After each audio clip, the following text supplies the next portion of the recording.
Thank you very much, everyone. Good morning.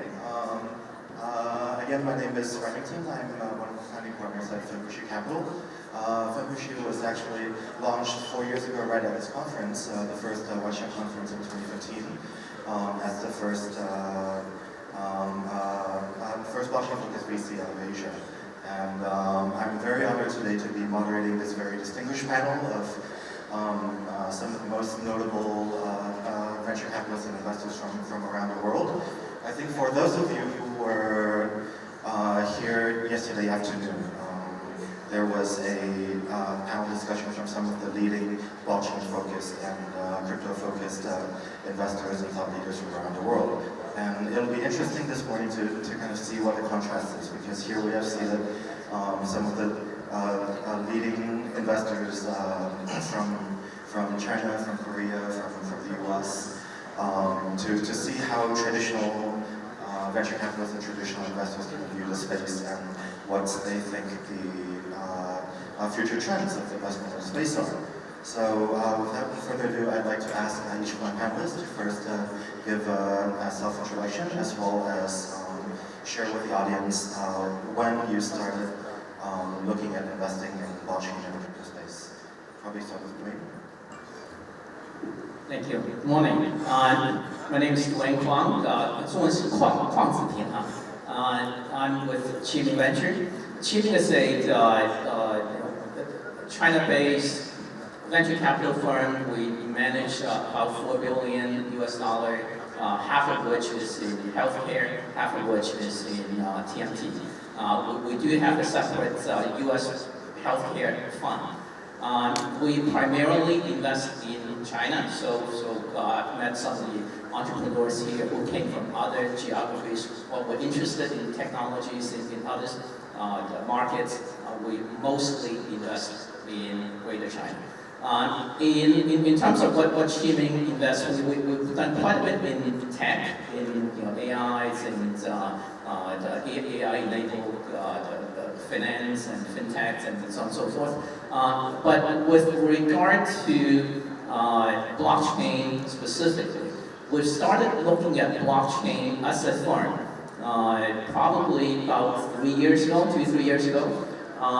And we kept looking, but honestly speaking, even though our name is in one of the sponsors list, we're extremely interested in the space. We are bullish about the long-term prospect of blockchain, and I personally believe that blockchain is going to be a huge technology and commerce and societal wave. Yet we have not made any investment in the space yet. I personally have made a number of investments in blockchain funds and blockchain projects. As a way to study and to get into the industry. More recently, we've looked at a number of specific deals, and we are in the process of looking and possibly making some investment in the space, mostly in the B2B space, in the things such as supply chains, the finance, and so on and so forth. So I'm sure we'll get into more of the specifics as we get into the panel. Thank you. Hi, my name is Patrick. I'm based in the Bay Area, from San Francisco. I've been an investor for maybe around 12 years or so, primarily mostly focused on enterprise and B2B.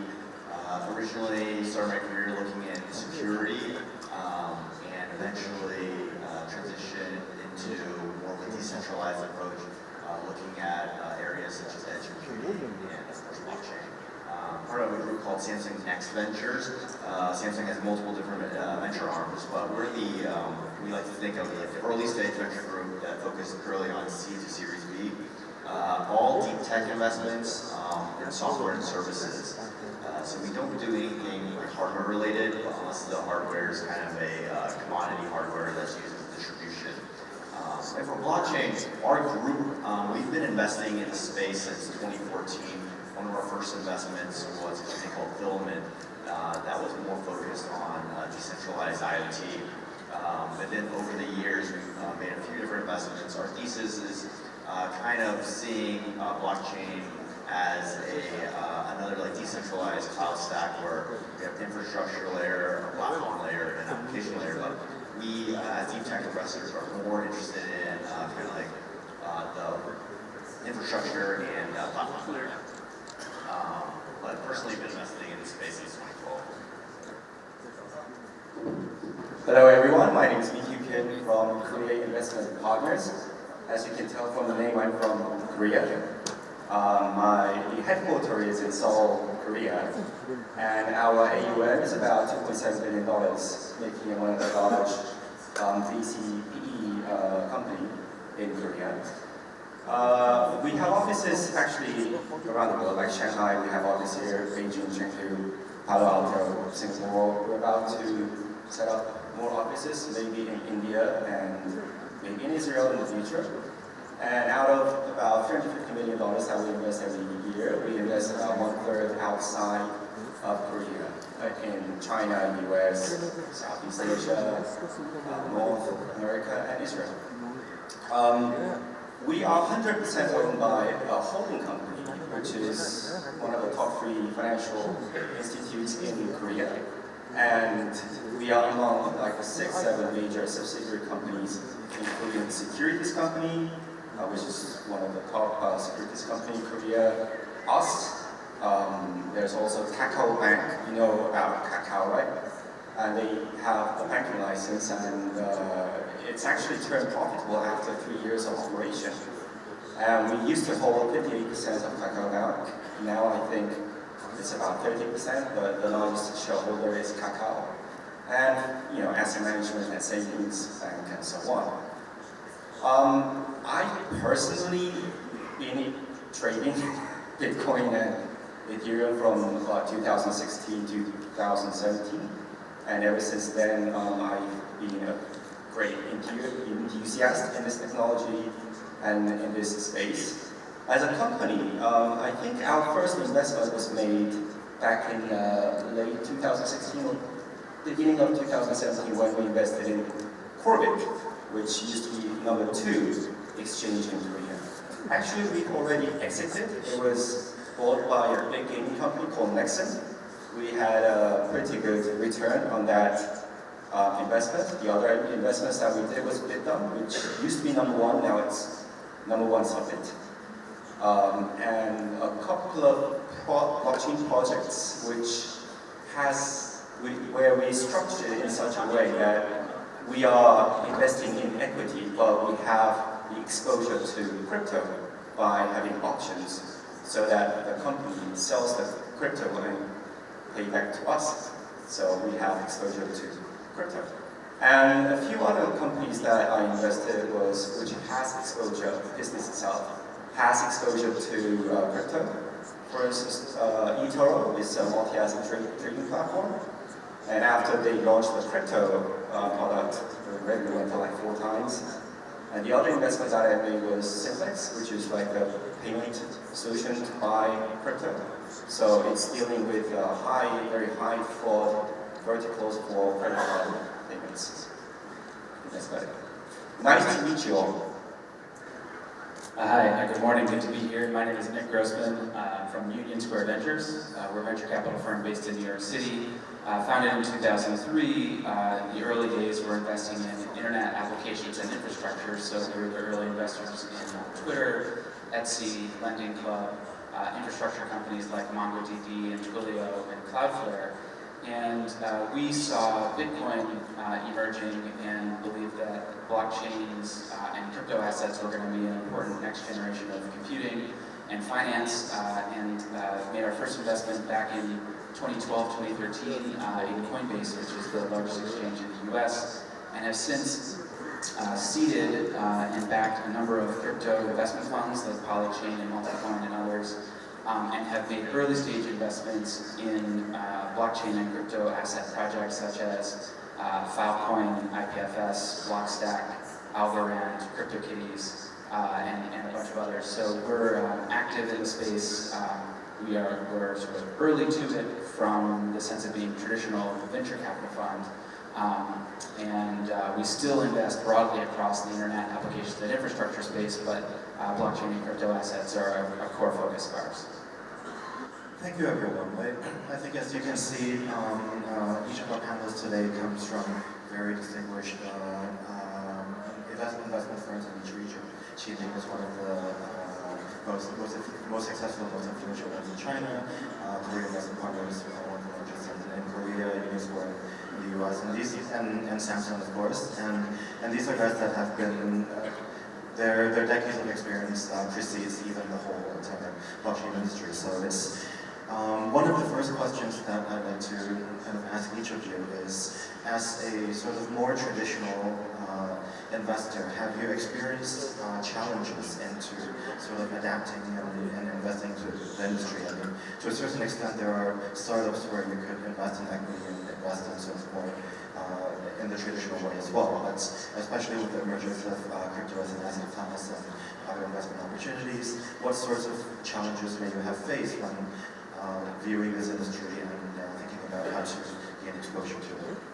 Maybe we'll start with Nick. Sure, I'll go briefly. I mean, I think this sector has caused us to change our approach and our methods of investing more than anything else.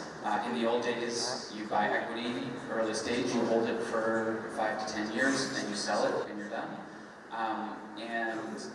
We've had to do a lot of different things to adapt our approach to investing in the crypto sector. So the first thing we did that was new was we backed dedicated crypto funds to get exposure broadly to the asset class. We had never done that before.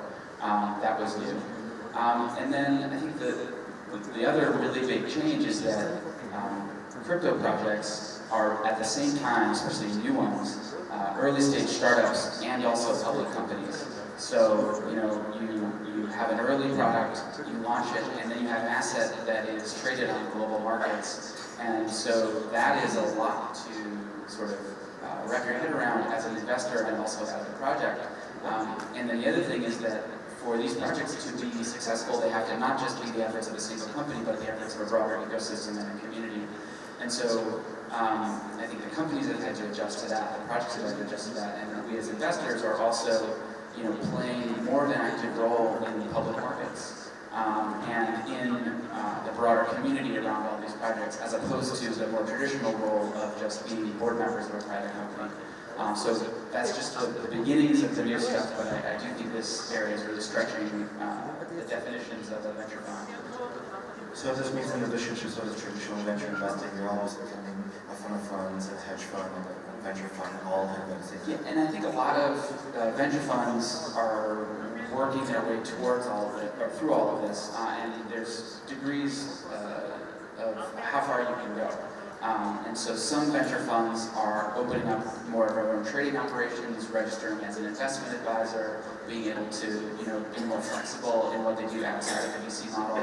At the same time, you see a lot of the crypto hedge funds that started out as trading operations introducing more long-term, early-stage venture-style vehicles. And so there definitely is, I think, a sort of a blending and a convergence of models, because crypto assets sit at the intersection of venture and public in a way that stocks and equities hadn't in the past.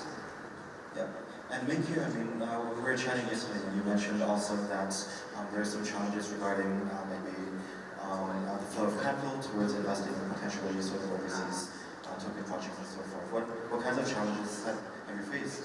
So basically, most of our LPs are pension fund, the unions, all the government-related capital. So we do have to be very careful when it comes to investing somewhere which is a kind of gray area or unregulated area.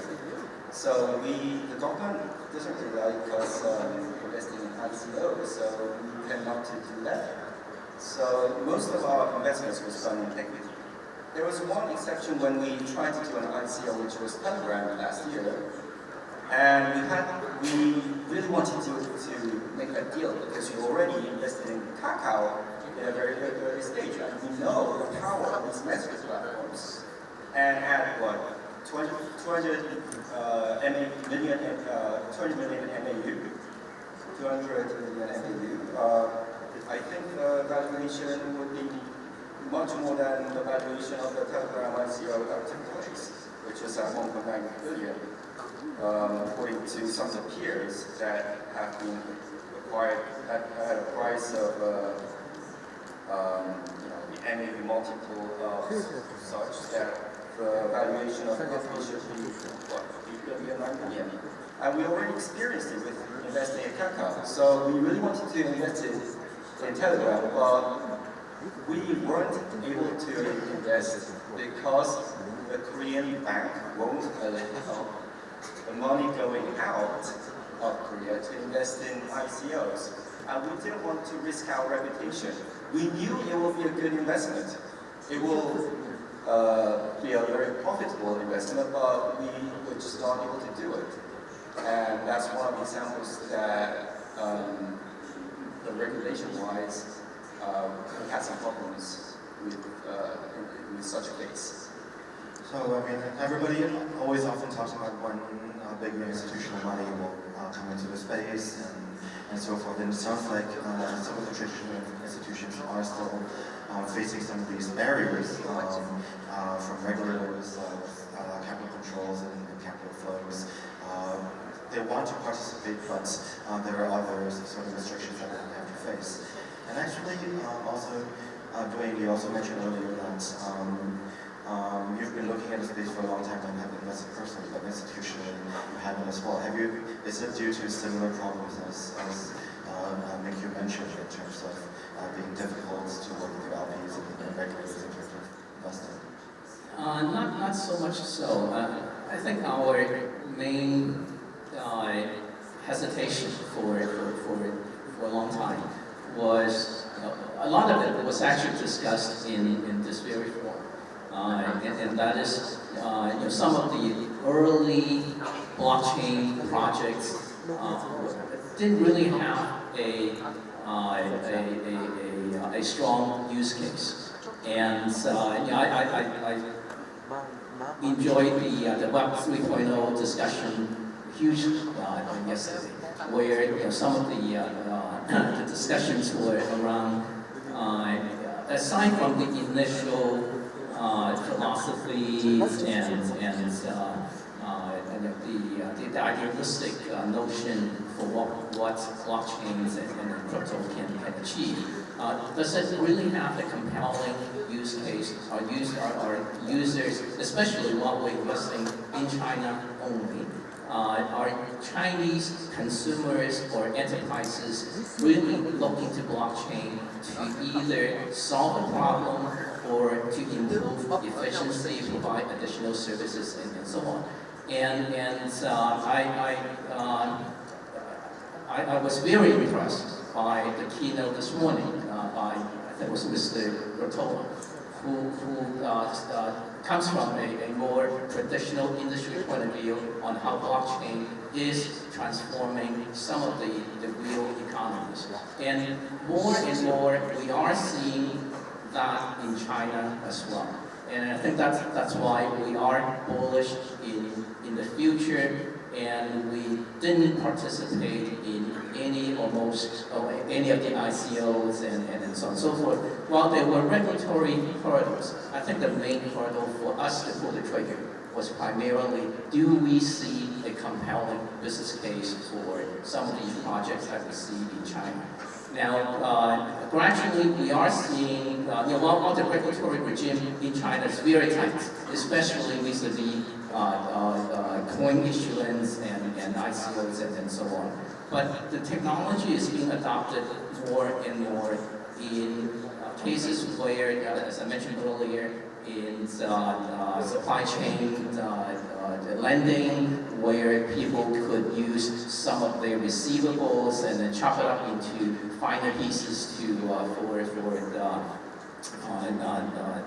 financial services. And then in the banking area, while philosophically we're trying to be decentralized and whatnot, I think the fact that PBOC is stepping in, a centralized figure stepping in, is a very strong positive for the traditional VCs who are looking at this industry from a more traditional sense. So we are bullish and we are looking at projects that are working with PBOC on some of the digital currency issuance and the whole infrastructures and whatnot. And then on the consumer side, the things that we are interested in are what type of technology, what type of projects utilizing blockchain could actually add to consumer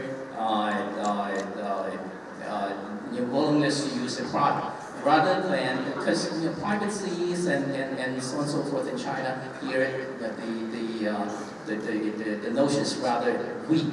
So that is usually not the biggest driver for these types of projects. So I think regulation has been an issue, but not the main issue that we have not been doing a lot.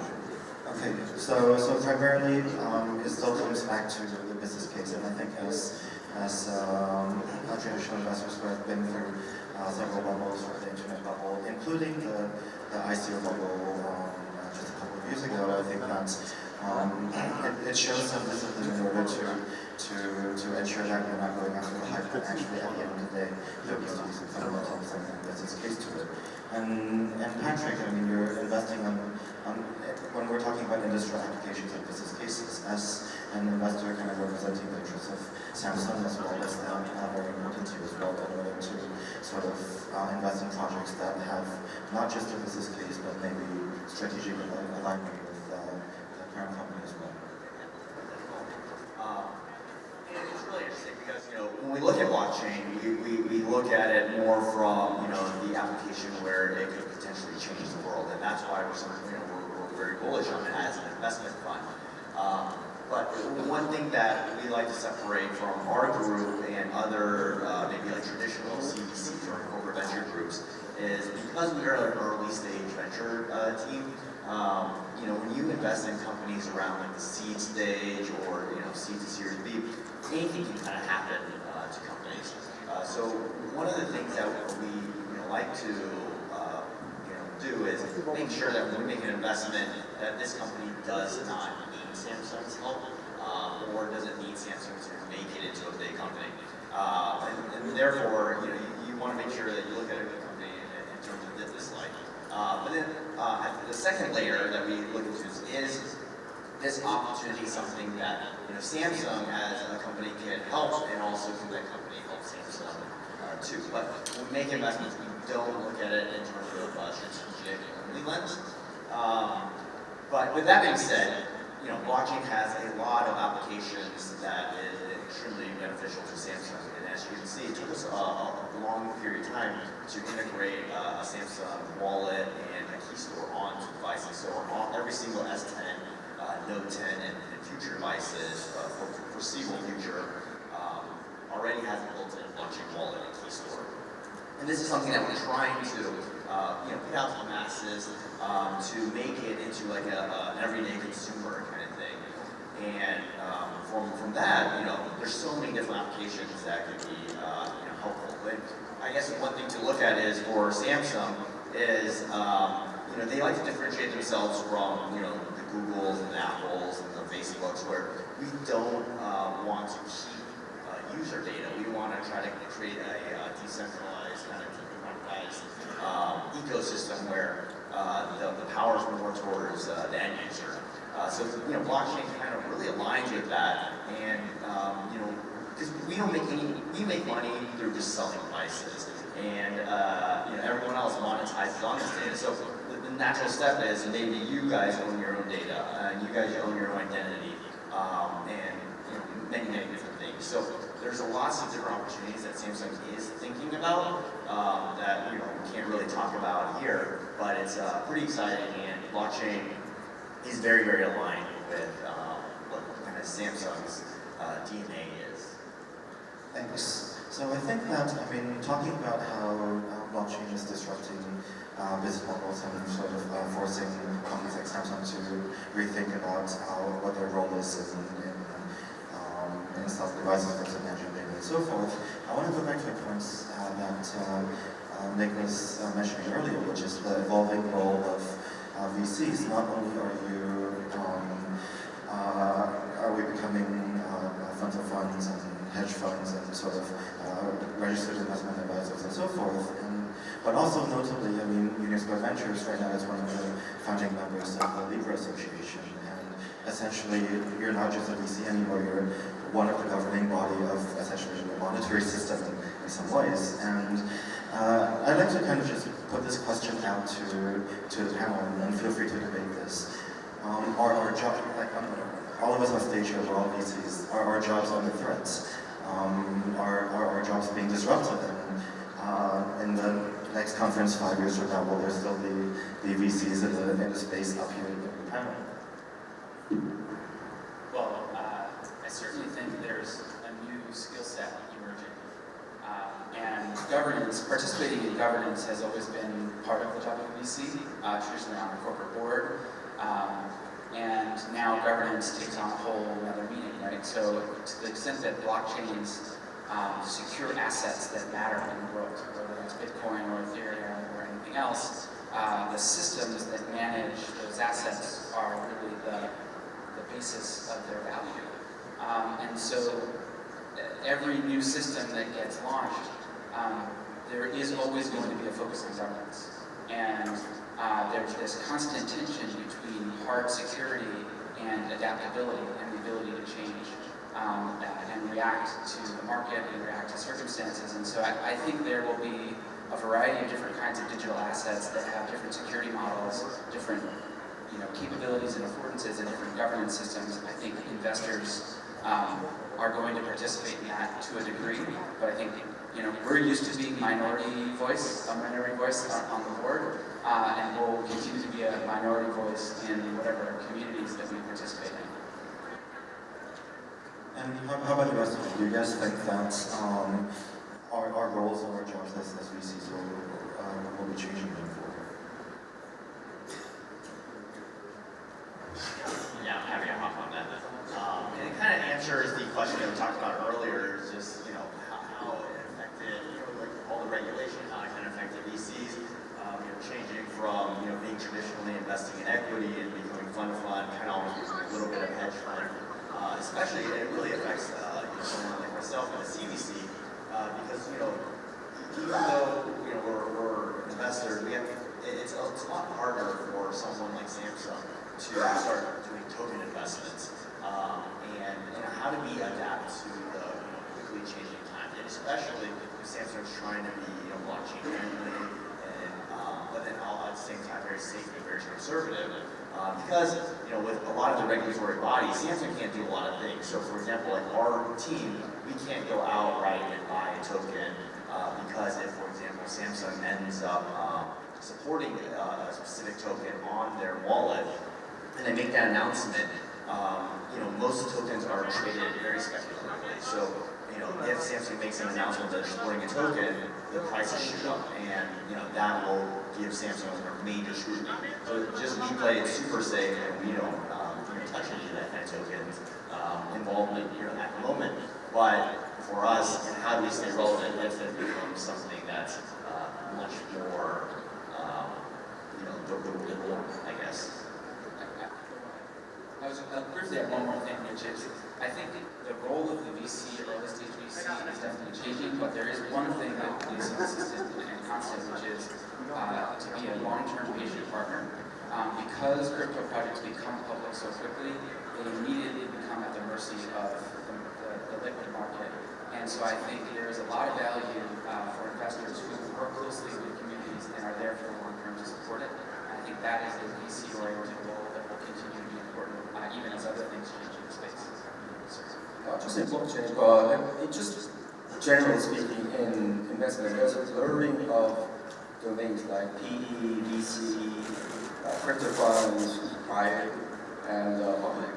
But what I'm seeing is that more big funds are there, and there are dedicated smaller funds in specific areas like healthcare, AI, like mobility, and so on. I think we can help each other. They are much faster, they're much more professional, they have better network, so they invest first, C round or A round, and we can come in later rounds and work in coalition. I think the same will happen in blockchain too. The crypto funds are much quicker. They are more experts. They have better network. So we can always work as a partner. They invest first, and then we invest next. I think we can help the crypto funds and also the projects and the companies, because we as a VC, we have a lot of portfolio companies around many sectors, and not just in one geological location, but everywhere else. So we can, for instance, like help them in business development and introduce people and give them ideas based on our experience in looking at different businesses.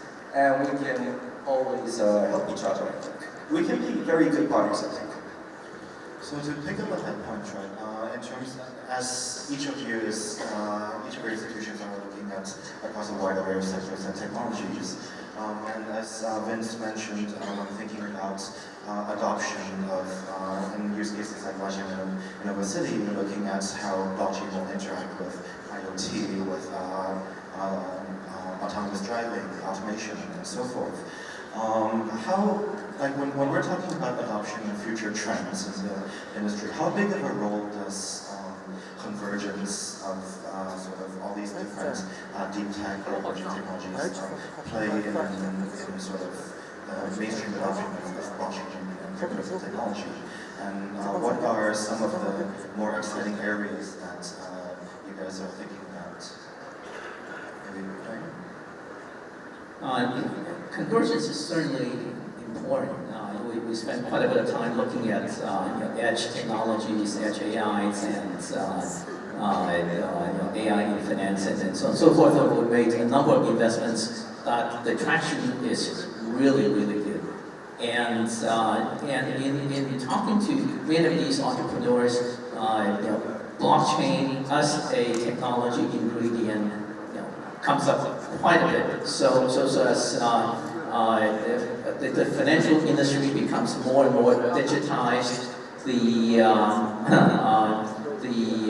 more and more assets are digital assets, and so on and so forth, then the role blockchain plays in facilitating more efficient and faster financial transactions will certainly come into play. So areas that again, I understand this is a global conference and a lot of international audience and whatnot, but if I simply offer a global perspective, then you're wasting your airplane ticket. I might as well, I probably should offer more of a China perspective. And in China, you have to work within the confines of the regulation. So while the concept of blockchain is global, there ain't no global blockchain investment here. If you're looking for it here, pack your bag and leave tomorrow, okay? There are plenty of exciting blockchain potential opportunities here. We just need to work much harder to discover these deals. And I think they are converging. Not only are the technologies converging, the regulatory regime and the specific technology is converging. That's why I'm excited about it. That's why we keep looking. I'm curious, though, so what is actually a blockchain? For instance, I mentioned a few. In the purely non-banking area, I mentioned just a specific example of supply chain financing. I am your upstream supplier selling globs and globs of chips to Samsung, and Samsung then sells your phone to your disti, and Samsung wants to use your receivable from your disti to pay the Qualcomm. And that may not be a great example, but you get the idea. So in the past, you have to, anyway, we don't need, so that is one example. The other example is among the digital currency regime, where PBOC is a strong advocate because the mobile payment has worked beautifully. You walk around in Chinese cities, very rarely you see people flip out a dollar bill. They flip out and WeChat Pay and Alipay phone. So all of those are within the confines of the regulatory regime, and there are great opportunities there yet to be discovered. But then are you using one of the key strengths of blockchain technology, which is decentralization? Correct. There ain't no decentralization. There is traceability is very important, and that's why in a lot of these scenarios where traceability benefit can be utilized this way and so on. But decentralization of the banking system, decentralization in a way of disaster discovery, that's fine, okay? In case there's an earthquake in Beijing, where the central server is located, and okay, Chengdu, we still have the backup. That's a different story. Faster processing for distributed storage and so on. So that's a good use case. But so that you don't really need to go to PBOC for issuing another, probably not. Anyway, I don't want to. So I think we just have a few minutes left, so I'll give each of the panelists 1 minute to sort of say what you're most excited about going forward. Maybe start with Nick. Sure, and it's fascinating to have this conversation here and to consider terms like decentralization, what do they mean in China, what do they mean in general. And when I think about what's exciting about this category, it's not the abstract nature of decentralization, it's not necessarily about currencies, it's not about any one of these things, it's about assets with integrity, right? This architecture has given us a way to have digital assets that are hard, that you can believe in, whether that is something like Bitcoin that's like gold, or something that's more like a payment asset, or something that's more like an equity asset, or something that's more like a piece of art asset, all the way over to data as an asset. It's about having digital assets that have integrity and that we can trust, and that can move around in different systems. And to me, that's the idea that connects store value, payments, supply chain, consumer data, identity, and it's about bringing more integrity to the system, and that is valuable all the way across the board. And so our goal is to just keep bringing more assets with more integrity into the digital space. Assets with integrity. Thank you. What are you most excited about? I'm very excited about this year because there will be many platforms coming out for the DApps. For instance, Kakao has Clayton, and they will probably have a wallet out very soon. Samsung has Key Store. They're working on the app platform too. There's Line in Japan, which is 70% owned by a Korean version of My Neighbor. There's Telegram, and some of the big exchanges like Upbit of Korea, they're coming up with a DApp platform.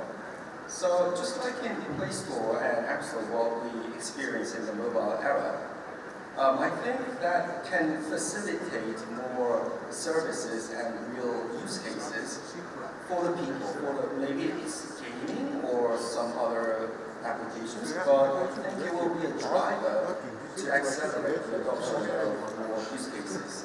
And I'm very excited about that. So assets with integrity, platforms with large user base. Patrick? Yeah, I don't want to repeat anything. I echo everything you guys said. But one of the things that's super exciting too is, we actually don't even know yet, because what I think blockchain can actually do is create brand new business models, brand new ideas of thinking that we don't even know that exist today. Very similar to kind of like what the internet did. Is who knew that you could buy a book online or something like that, or who knew what online was. So what this blockchain is capable of is creating a new paradigm that's extremely similar to that. And that's what I'm more excited about. Whatever you guys are creating that could educate us and we can change the world. New paradigms, new business models. I want to echo that. I think it's the new business paradigms that we have not seen yet. In a specific area that I'm spending a bit more time on is blockchain and private computing can interact and provide in the B2C environment that consumers will be able to do more for data and whatnot that they own. Alright, Thank you. I think that's a very bullish note to kind of end on. It's very exciting to see all of these traditional, very reputable investors kind of seeing a lot of new potential, new paradigms, new possibilities with these technologies. Once again, I'd like to thank my panel for sharing their insights today. Thank you. 好，谢谢。再一次谢谢黄子平先生。Thank you, Mr. Chang. Thank you, Mr. Kim, and Mr. Grossman, and thank you, Mr. Thank you. 好，非常谢谢。